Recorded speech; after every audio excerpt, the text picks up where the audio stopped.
है पवन भैया, आदरणीय हमारे बड़े भैया पवन भैया यहाँ उपस्थित है। भैया के प्रणाम बा। आओ ऐसैया आज वाली रतिया अरे बिता के जइहा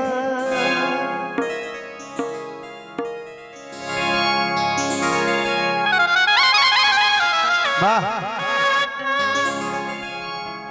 और हमारे बड़े भैया समर भैया, मैं सादर प्रणाम करता हूँ। शिल्पी जी को भी प्रणाम करता हूँ। अंकुश भैया आए हैं, रोशन भैया आए हैं, सबको प्रणाम। कहे के बाद ऐसैया और की आज वाली रतिया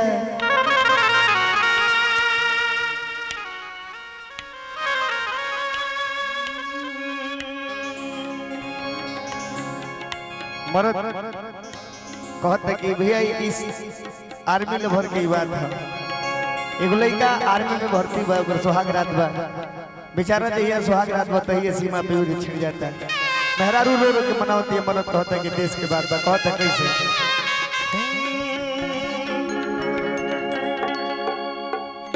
हर की आई गइल बा फोन मजबूरी बा कि गोगिल गम के बुगावा जरूरी बा। भैया कि आई गइल बा फोन मजबूरी बा कि गोगिल गम के बुगावा जरूरी बा। मेरा रू कहती है कि ये जी सुनी अरे कि एक बेर गुंगुटा अरे कि उठा के जाएगा सुना कि मैं गदी महावर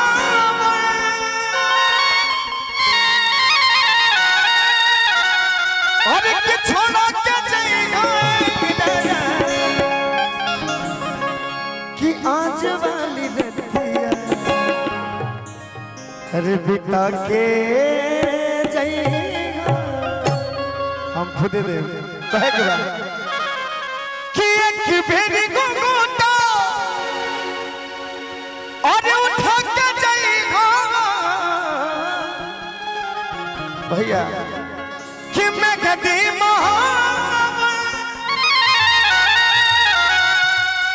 और छोड़ा के जाएगा। और चूंकि अपना घर के प्रोग्राम बा, सब लोग रही के बाद तो अपने में अपन गावे के बाद एंजॉय करे के भैया आई कहे के बाद कि आज वाली रतिया बिता के जाइए सैया आज वाली रतिया बिता के जाइए आई गइल बा फोन मजबूरी बा गोगिल गम के बुगावा जरूरी बा।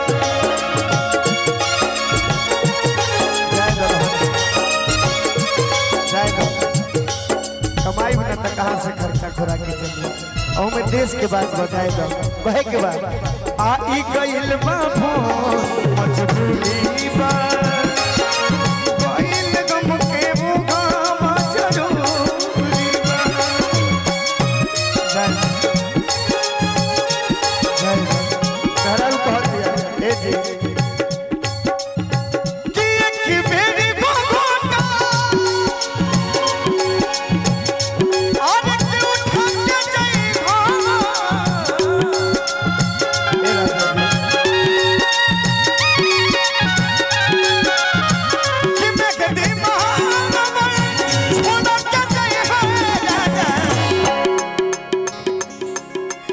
आज वाली रतिया बिता के जाइए सैया आज वाली रतिया बिता के जाइए।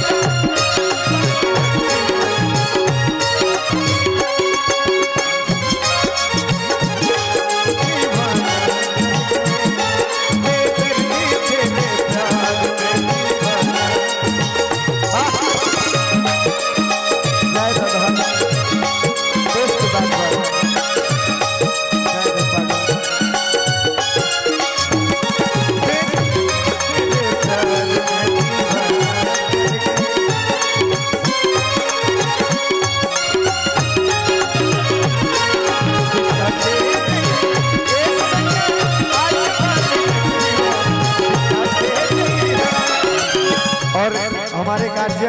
बड़े भैया सुजाय कंपनी के मालिक ई चीज गलत बा।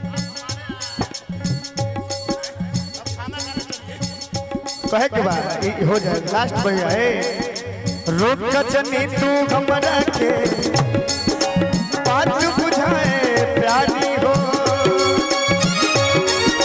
जल्दी जल्दी और कहे के बाद आई आई बाटर पे बढ़ी गई बा बड़ी समस्या भारी हो